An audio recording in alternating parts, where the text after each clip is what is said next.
Students, today we are taking a very important 2025 PSIR question. Discuss the political socialization of open and closed societies.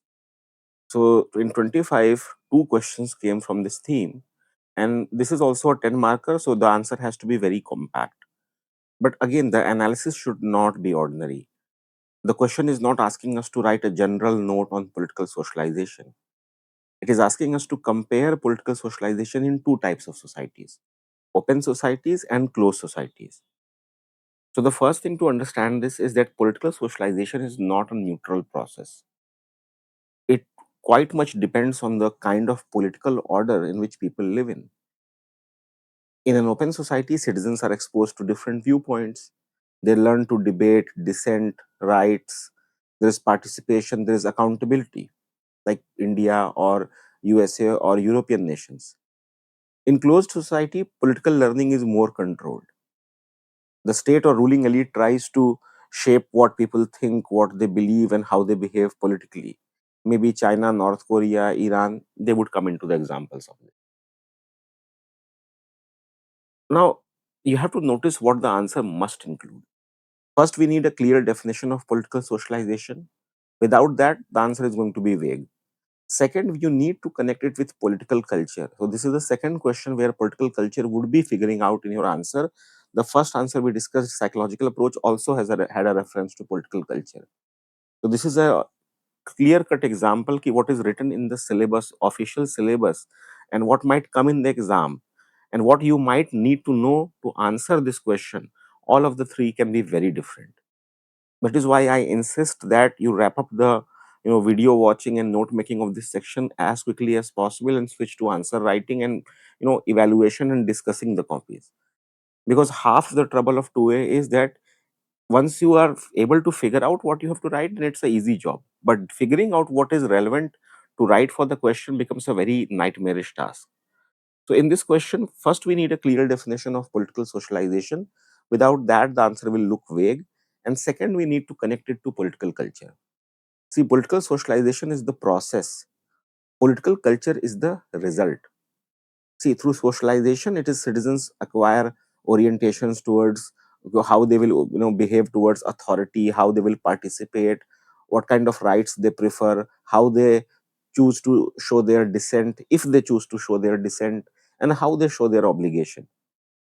And then third, for open societies, when we come down to the discussion of open societies, we will need keywords like plurality, autonomy, dissent, and participation. Then we will shift to closed societies. We will need keywords like control, ideology, conformity, and surveillance. Now, also notice what we must avoid. Of course, when you're talking about open societies, you'll have to refer to Karl Popper. He literally wrote a book on open societies. So do not write only about Popper. Popper is useful because he gave the idea of open society. But the question is not asking you to explain Popper. It is asking about political socialization. Again, do not write a general note on political culture. Political culture is only a supporting concept here. Also, do not make the answer purely moralistic by simply saying open society is good and closed society is bad. UPSC is expecting analysis here, not moral judgment. And most importantly, do not ignore the agencies of socialization. How the institutions, the agencies, the actors through which we get socialized about politics. So, family, school, media, parties, civil institutions, state institutions, youth organizations, and now even social media and digital networks. All of this teach us about politics, and this is we have to see how they function in open societies, how they function in closed society.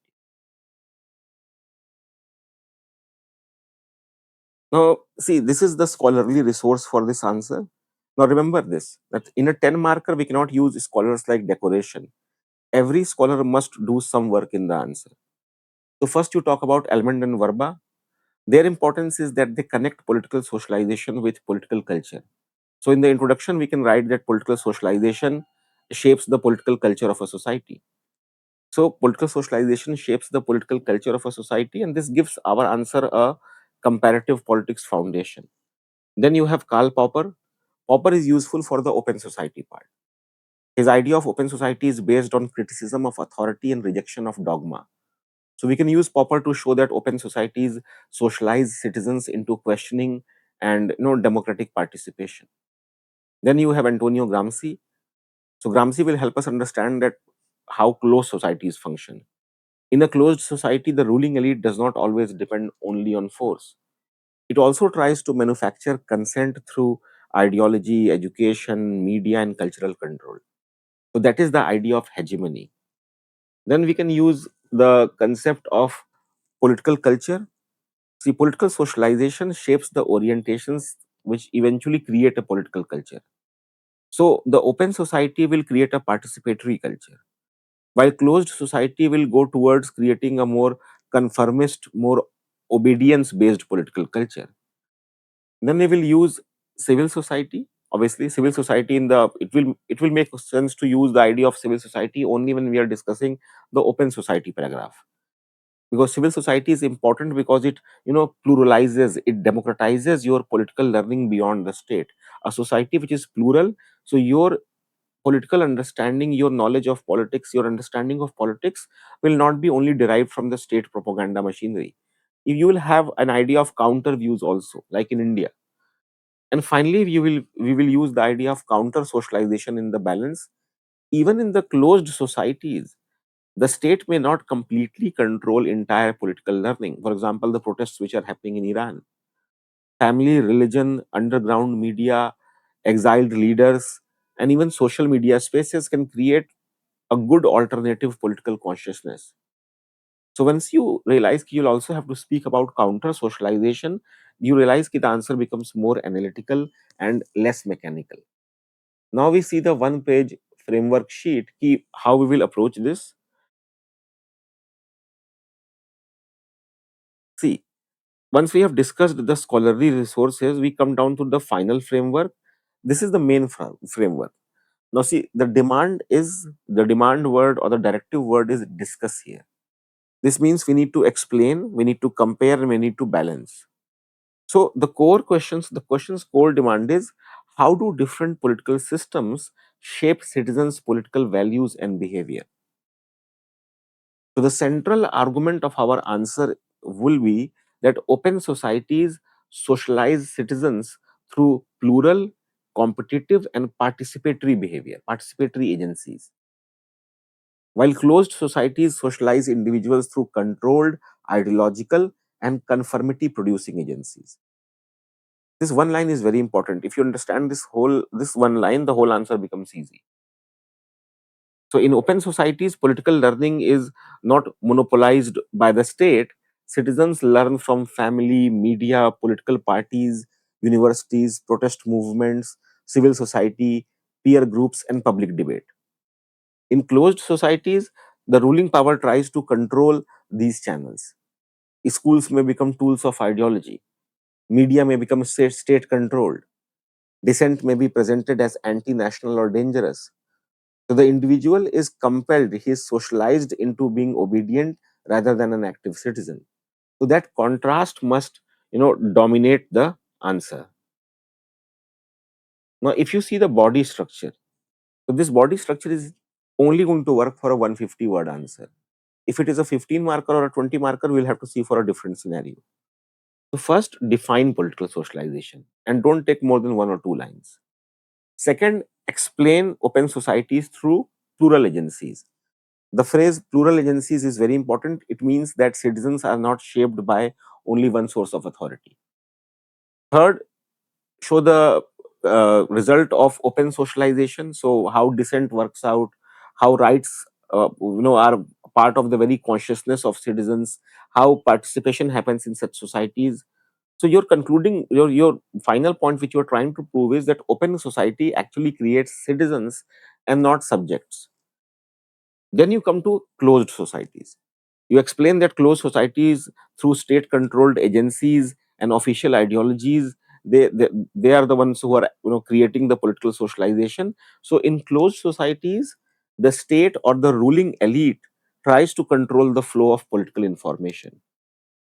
Then fifth may show the result that in closed societies, the outcome is obedience, a culture of conformity, and the regime stability. The focus is obedience, conformity, and regime stability. So this is important because closed societies use socialization to reproduce this stable regime. And in sixth dimension, you add the balance. No society is fully open or fully closed. Democracies also use civic education, national symbols, and patriotic rituals. And closed societies may also witness counter socialization through digital social media and informal networks. So the final balance line will make the answer a lot more mature. Now, if you see the thinkers, scholars, or concepts, we are taking Almond and Verba, Karl Popper, Gramsci. We'll be talking about political culture, open society, and hegemony. Now, see, use Almond and Verma in the introduction. Their role is to connect political socialization with political culture. Use Popper in the open society paragraph, but only one line. Do not explain Popper's full argument. Just write that an open society allows criticism of authority and rejection of dogma. Use Gramsci in the closed society paragraph. This gives us depth. In closed societies, political socialization is not only about force, it is also about hegemony, making people accept the ruling ideology as normal, natural, or common sense.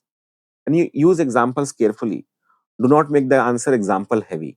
Mention family, schools, media, parties, and civil society for open societies, and mention censorship or youth discipline organizations or official ideology and surveillance for closed societies.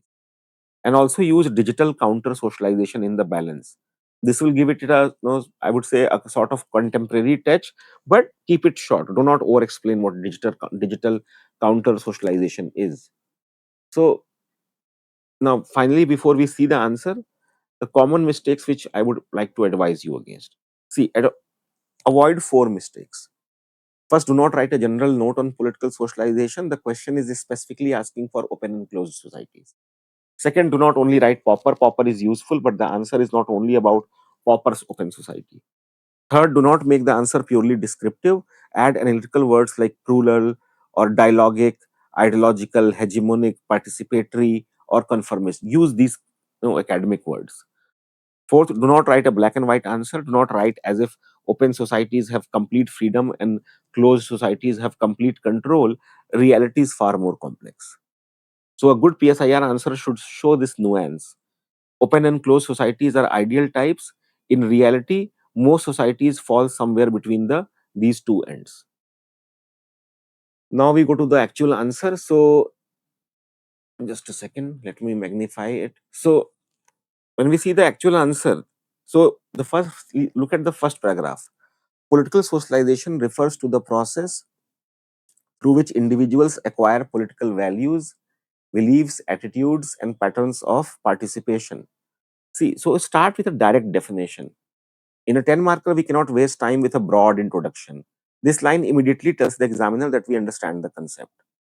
Then, as Almond and Verba suggest, it helps shape the political culture of the society. See, this line, first of all, at very the start of the answer, gives us a very good scholarly base.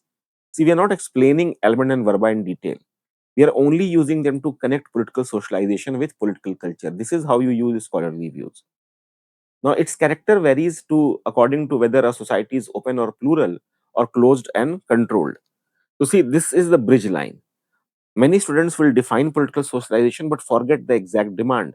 This answer brings this line, connects the idea of political socialization directly to open and closed societies. Now, in open societies, political socialization is plural, competitive, and dialogic. This is a word which you have to remember. Families, schools, free media, parties, universities, and civil society transmit diverse and even conflicting viewpoints. See, when we are showing this is or where we are showing the mechanism of the open society. So the important words are plural, competitive, and dialogic. These words show that open societies expose citizens to multiple political influences. Then, for Karl Popper, an open society allows criticism of authority and rejection of dogma. Hence, so when we talk about Popper, so this is the Popper value add. Keep it compact. Do not write his full theory. We only need Popper to show that open society encourages criticism and anti-dogmatism. Hence, citizens are socialized into questioning, tolerance, rights consciousness, dissent and participation. So this line shows the outcome. Open society produces active citizens. It does not simply inform people, it trains them to how act as democratic citizens. Then we come to the closed societies. So in closed societies, political socialization is controlled, hierarchical, and uh, ideological. The state or the ruling elite seeks to monopolize education. So while we have not written that sentence, but you can start with, in closed societies, political socialization is controlled, hierarchical, and ideological. So we shift to closed societies. Don't just write that closed societies are authoritarian. Show how socialization happens. So you can bring in Gramsci here. So Gramsci argues that such socialization manufactures consent through hegemony, while censorship and coercion sustain conformity. So this is the analytical line. Gramsci helps us show that control is not only physical, it also is ideological. Closed societies try to make people accept the official view as normal. So it promotes obedience, regime loyalty, and suspicion of dissent. So this line completes the contrast. Open societies produce participation, closed societies produce obedience and conformity. But then we bring the balance line.